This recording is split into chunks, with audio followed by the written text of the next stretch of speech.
In the days when the earth was yet young, and the sons of men multiplied upon the face of the ground, the Lord Most High looked upon his chosen people and spoke a word hidden from the foundations of the world. He called forth his servant, Elior, a man of clean hands and deep understanding, saying, "Rise and build for me a dwelling not made with hands, a place where heaven and earth shall kiss, and my glory shall abide forever." Elior trembled at the voice that shook the cedar trees and fell upon his face in the dust of Zion. "Who am I, Lord," he cried, "that I should fashion a place for thee? The stars obey thy voice, and the oceans yield to thy breath."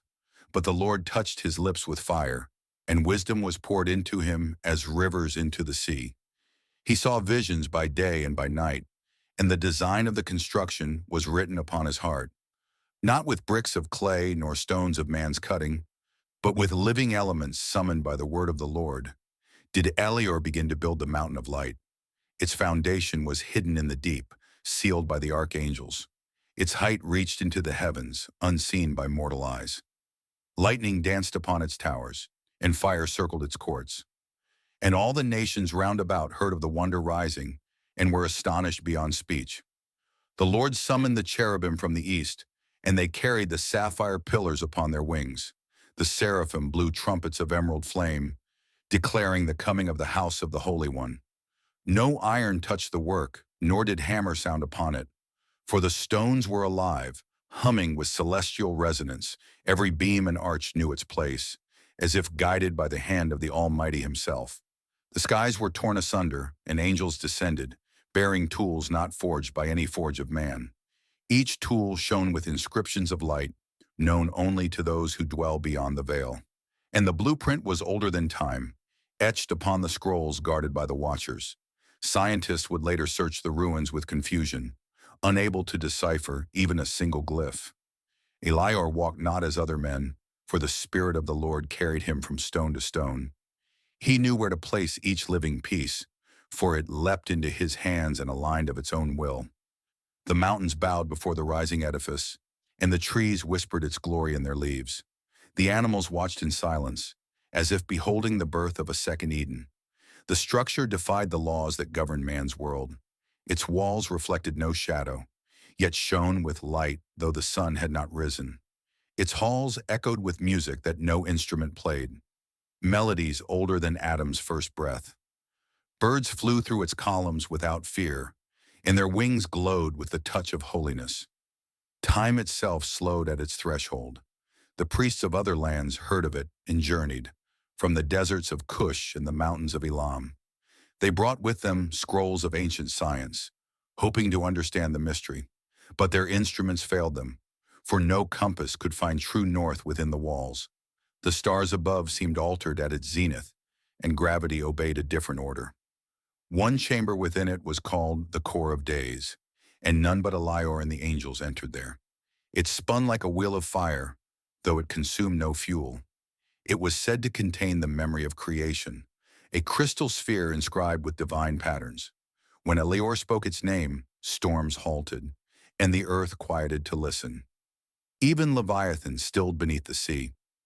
The Lord called the construction Zaffon Ryel, the meeting place of realms, for in it converged the paths of stars and spirits, of men and angels, beasts and thrones. Its gates faced not north, south, east, nor west, but toward the unseen fifth direction, that which the prophets called the eternal point, where light is born before it takes form. The tower at its center stood without foundation, suspended in the air by the will of God alone. Its walls shimmered like water and fire combined, changing colors with the breath of heaven. The scribes who saw it fell into trances and awoke speaking tongues never known on earth. Some went mad, others received healing. Such was the power of the Tower of the Holy. In that place time unraveled its cloak. The past, present, and future walked hand in hand. Elior stood beside Enoch and also beside Elijah, though their years were far apart in human reckoning. He beheld the fall of Lucifer as if it had just happened, and glimpsed the Lamb standing in glory yet to come. Scientists would later find particles in its stones that bent the known dimensions with ease. A river ran through the lower courts, flowing from no spring, returning to no sea. Its waters were silver and gold, and they healed every wound and sickness. The blind saw, the lame danced, the dead awakened and praised the Most High. Its flow was steady even in drought, for its source was the Word of God. Above the river was a dome of crystal, wherein stars moved in sacred geometry. Each star represented a covenant, and they pulsed in rhythm with the prayers of the saints. Angels guarded the dome with flaming swords, and beneath it stood the seat of proclamation. Whoever sat upon it spoke truth only, for lies turned to ash in their mouth. Word spread to kings and scholars, and all sought to behold this holy marvel. But many were confounded at the gate, for only the humble were granted entrance. Those proud in wisdom found their minds clouded, and could not even behold its silhouette. The poor and meek, however, entered and walked among the wonders with joy. The great halls of Zaffon Ryel stretched endlessly, yet a child could walk them without tiring. Inscriptions glowed upon every column, not carved, but grown into the structure. These were the names of the Most High, each a key to a mystery hidden since the dawn.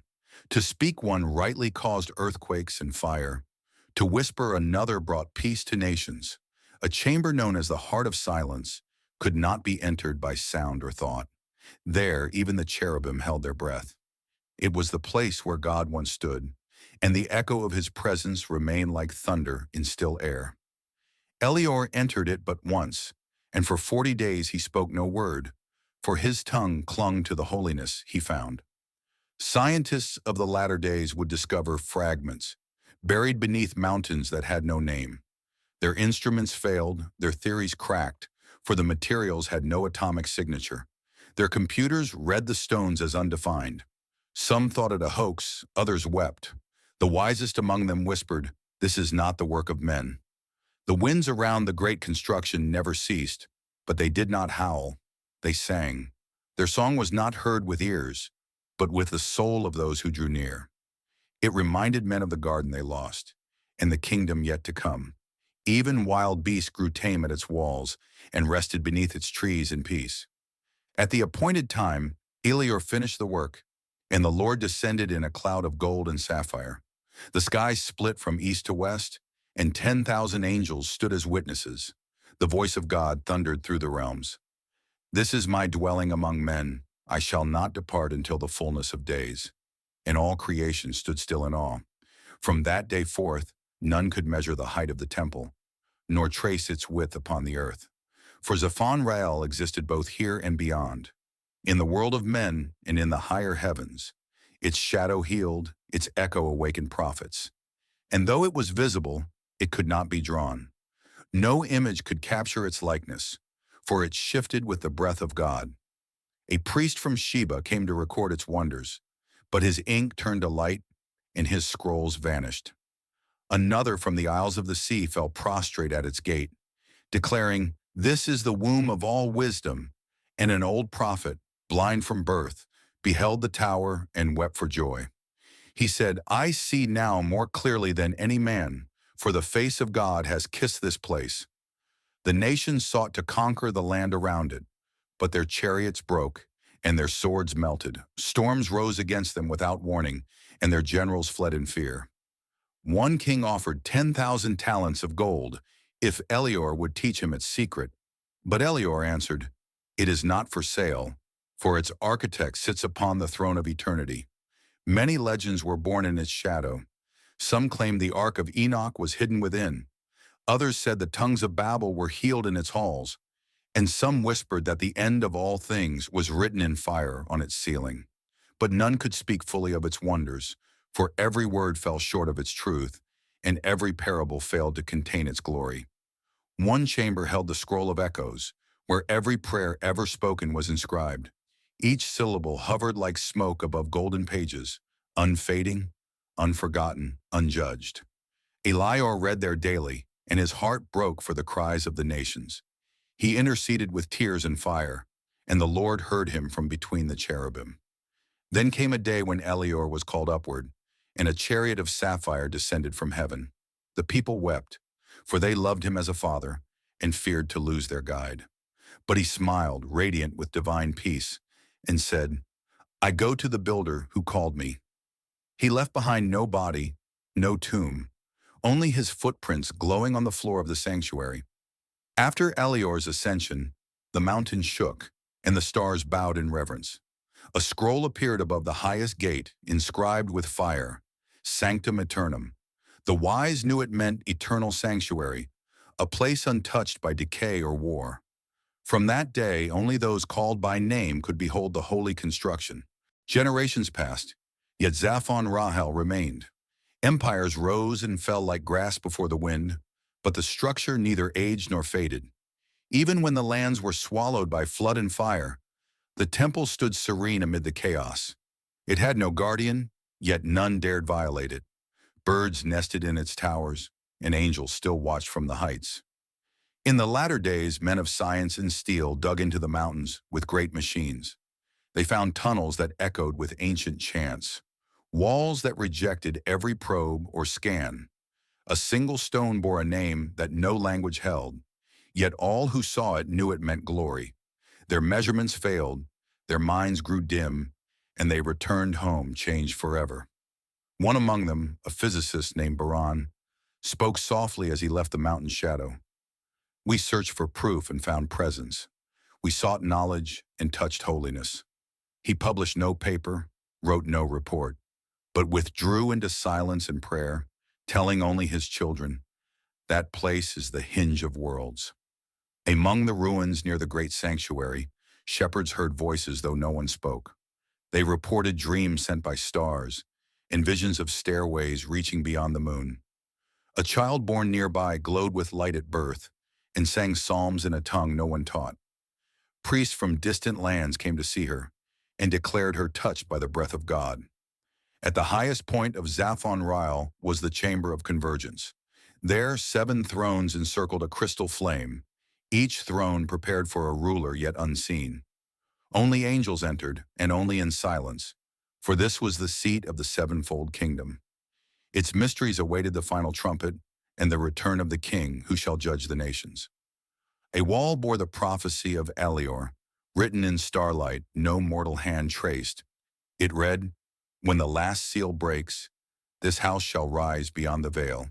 Its doors shall open not to nations, but to the redeemed of every tribe.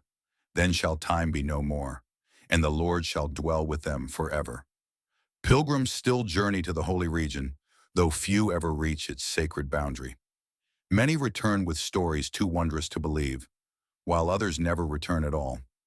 Some say they entered the eternal hall and could not choose to leave, their souls caught in perpetual worship, drinking deeply from the river of life. The wind still carries fragments of ancient hymns, sung by those no eye has seen. The stars align above the mountain at odd times and tremble as if saluting a greater presence. Some say the temple is alive, breathing with the rhythm of the heavens. It waits not for time or history, but for the call of the last trumpet. One scribe dared to compare its design to the layout of the heavenly Jerusalem. He wept when the patterns matched perfectly, for he knew what he had glimpsed was divine. He wrote, "This is the seed of the new city, planted before time to bloom at the end." His scroll was lost in fire, but the words remained in the hearts of many. The temple stood on no ley line, yet power flowed from its walls like rivers of glory. No source could be traced, for its origin was not in earth, but in eternity. One scholar said it best, "It is not just a building, it is a revelation, a physical psalm, a tower of testimony, bearing witness to the greatness of God." Even the demons feared its presence and would not draw near its shining courts. They circled from afar, howling in confusion, for the name of the Lord echoed unceasingly. Chains they could not see bound their limbs, and they turned back in dread. For light pours from every stone, and truth is its foundation. To this day, no map can chart its position, for it moves with the will of the Almighty. It appears where faith burns pure, and vanishes when pride takes root. Some say it walks with the remnant, a tabernacle of wonder in the wilderness of nations, waiting for the appointed time when the veil shall be torn forever. The Lord speaks still from its heights, though none can hear save the anointed. He calls forth builders of a new covenant, living stones shaped in grace and fire. And he says, "Prepare ye a place in the hearts of men, for my dwelling shall no longer be hidden. I will write my law upon their spirit, and they shall be my sanctuary."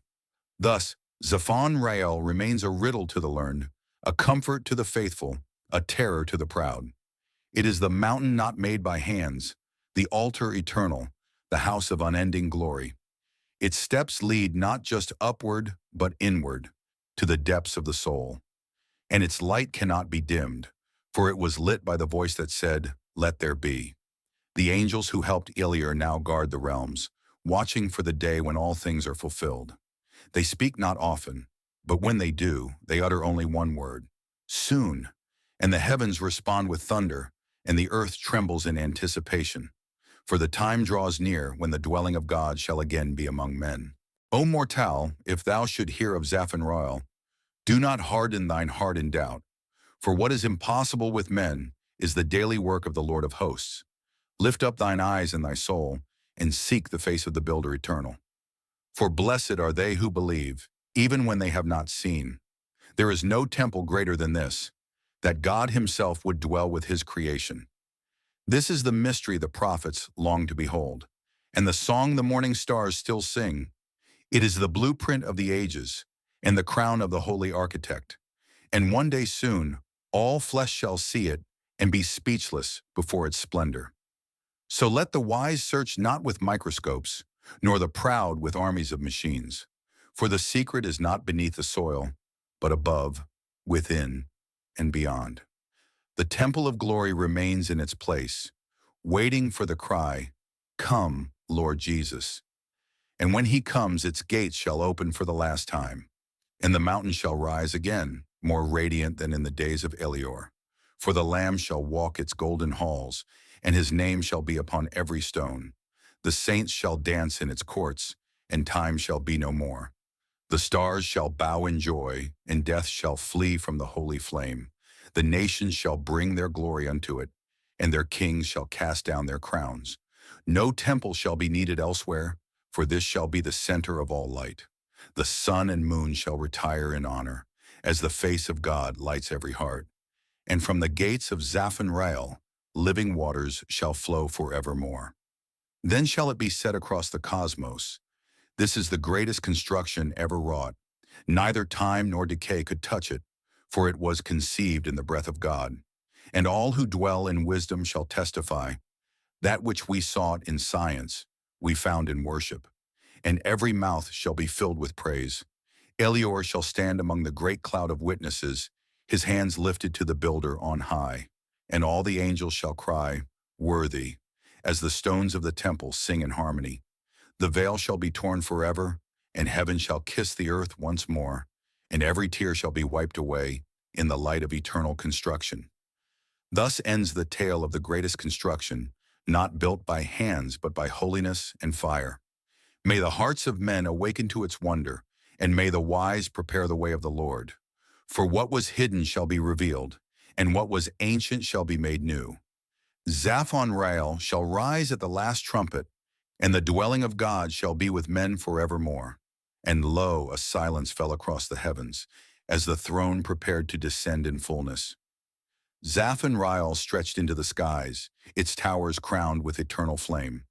The saints stood in garments of light, and the voice of the Lord thundered, "Sons and daughters, this is your inheritance, a kingdom not shaken, a dwelling forever." The books were opened in the sanctuary above, and the names of the faithful gleamed with joy. Each one called forth into the radiant halls, welcomed by angels and songs of deliverance. No pain entered its gates, nor memory of sorrow. For in that place all was made whole. Creation itself rejoiced and sang, as the temple shone with the glory of resurrection. The stars that once guided sailors of old now circled Zaffon Ryel in reverence. Galaxies bent their paths toward its light, and time itself bowed before the eternal flame. Every question found its answer in that place, and every wound was kissed by grace. And the Holy One spoke from his throne, "Sabbath is come, enter into your rest." Not even the wisest of the old worlds, nor the most devout among the angels, could measure the depths of its beauty. For Zaffon Ryel was not just a building, It was the dream of God made flesh, the echo of Eden restored in majesty. Its pillars were mercy, its roof was truth, and its cornerstone was love everlasting. And so the story lives beyond parchment, beyond time, beyond the words of men. It whispers to the hearts of seekers and waits for the rising of the final dawn. For the greatest construction in all the cosmos is not of brick, nor bone, nor beam, but the union of God and his people, forever sealed in glory, forever dwelling in light.